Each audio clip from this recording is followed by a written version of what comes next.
چلو بھائی دیکھو اب میں کیا کرتا ہوں. اعوذ باللہ من الشیطان الرجیم بسم اللہ الرحمن الرحیم. صحیح مسلمان کیسے بنے؟ اللہ کے نبی صلی اللہ علیہ وسلم کے ذریعے جو دین سارے مسلمانوں تک پہنچا ساری دنیا میں،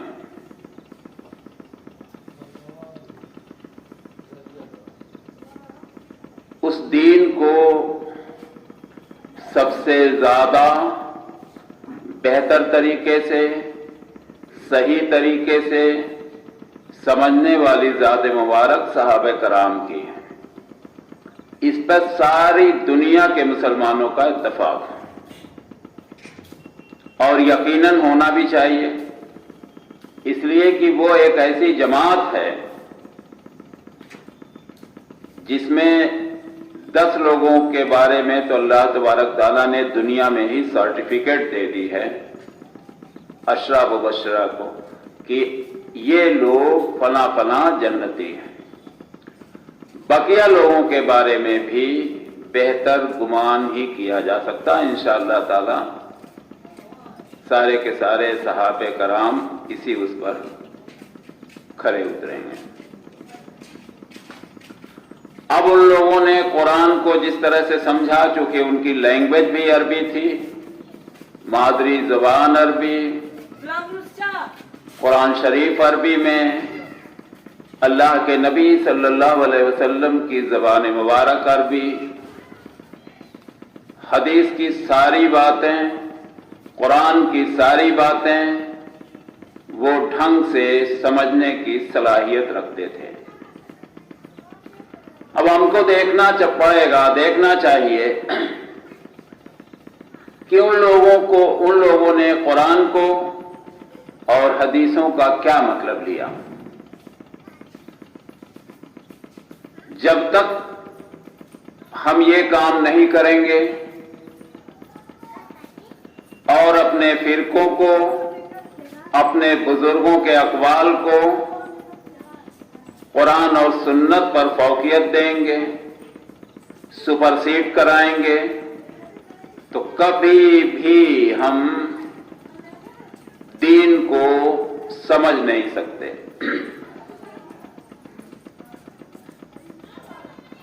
اللہ تبارک تعالیٰ کے کلام مقدس جب آپ کھولیں گے، اللہ تبارک تعالیٰ کی کتاب جو دنیا میں آئی،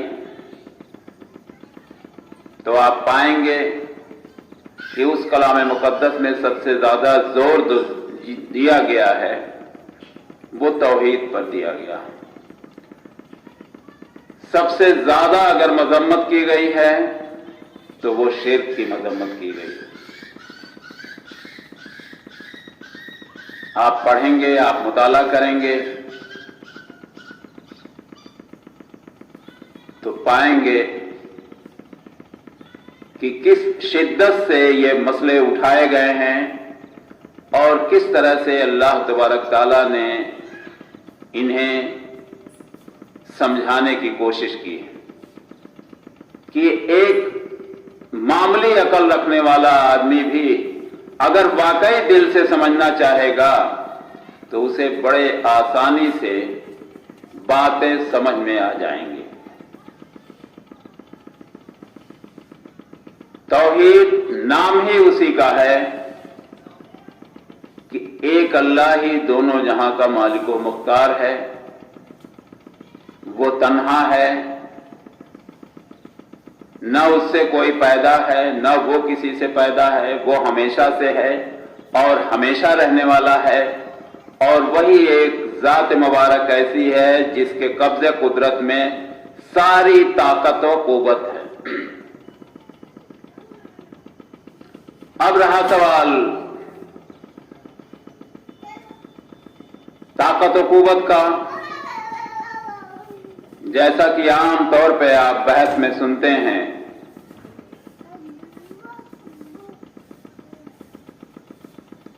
ہر پیغمبروں کو تو چھوڑ دیجئے، معمولی سے معمولی بزرگ بھی ساری طاقت و قوت کا مالک بتایا جاتا ہوں.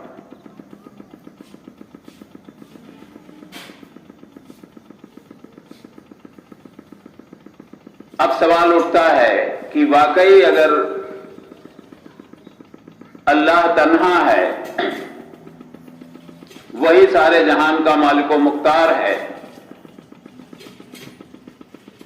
اور یہی طاقت و قوت اگر ہم کسی اور میں مانتے ہیں تو پھر ہماری توحید کہاں جا کر ٹکے گی؟ دنیا میں دو اہل کتاب مذہب ایسے ہیں، نصرانی اور یہودی، جنہوں نے اپنے نبیوں کے ساتھ غلو کرتے کرتے انہیں اللہ تبارک تعالیٰ کے درجے پر فائز کر دیا۔ ایک نے عیسیٰ علیہ السلام کو عزیر کا بیٹا بنایا، دوسرے گروہ نے عیسیٰ علیہ السلام کو، دوسرے نے عزیر علیہ السلام کو اللہ کا بیٹا بنایا۔ کسی نے مریم علیہ السلام کو بھی خدا کہا، کسی نے 3 خداؤں کا تصور پیدا کیا، اور ان ساری چیزوں کا ذکر اللہ تبارک تعالیٰ نے بڑے اچھے ڈھنگ سے اپنی کتاب میں کیا، لیکن چونکہ ہمارا کوئی تعلق آج تک بننے ہی نہیں پایا قرآن شریف سے، اس لیے ہمیں ان ساری حقیقتوں سے کبھی واسطہ ہی نہیں پڑا۔ حشر کے میدان میں اللہ تبارک تعالیٰ عیسیٰ علیہ السلام کو کھڑا کرے گا، کہے گا اے عیسیٰ، کیا تو نے کہا تھا دنیا میں ہمیں اللہ کا بیٹا کہا جائے؟ عیسیٰ علیہ السلام جواب دیں گے، اللہ تعالیٰ اگر میں نے کہا ہوگا تو یہ تیرے علم میں، وہ بات میں کیسے کہہ سکتا ہوں جو تیرے شان کے خلاف ہے؟ اللہ تبارک تعالیٰ تو عالم الغیب ہے، ساری چیزوں کو جانتا ہے، باوجود اس کے وہ کھڑا کرے گا وٹنس میں۔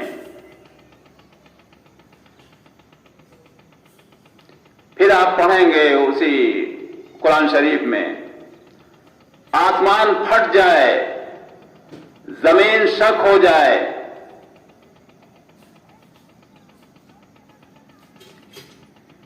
لوگ عیسیٰ علیہ السلام کو اللہ کا بیٹا تصور کرتے ہیں۔ سب سے بڑا ظلم جو بتایا گیا کلام مقدس میں وہ شرک کو ہی بتایا گیا، اور آج اختیارات دیتے دیتے دیتے دیتے دیتے دیتے تھکتے ہی نہیں، چونکہ ہر ایک ضد ہو گئی ہے کہ ہم اپنے فرقے کو کسی بھی طرح سے ڈاؤن فال نہیں کریں گے۔ یاد رکھیے، یہ زندگی ایک بار ملی ہے،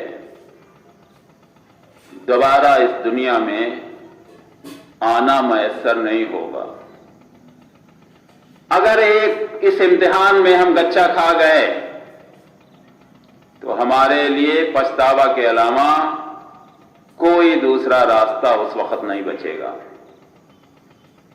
آپ اس پر غور کیجئے کہ اللہ تبارک تعالیٰ نے ہر مرد عورت کو علم دین سیکھنا فرض قرار دیا ہے۔ وجہ کیا؟ چونکہ اللہ کو ہر وجہ معلوم ہے،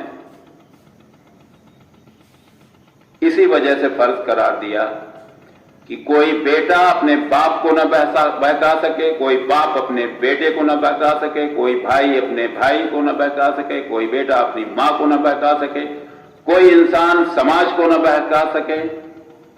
اس طرح کی ساری چیزیں ایک طرف کر کے اللہ تبارک تعالیٰ نے سب کے لیے یہ کمپلسری کر دیا کہ یہ اس کا مطلب یہ نہیں کہ سب علامہ بن جائے گا، لیکن نہیں، دین کی بنیادی باتیں جاننا سب کے لیے ضروری ہے، اور اس کے لیے یہ ضروری ہے کہ جب وہ قرآن کا مطالعہ، حدیث شریفوں کا برابر مطالعہ کرتا رہے گا تو یہ اللہ تبارک تعالیٰ کا وعدہ ہے کہ حق وہ کسی نہ کسی طرح سے آپ کو سمجھا دے گا۔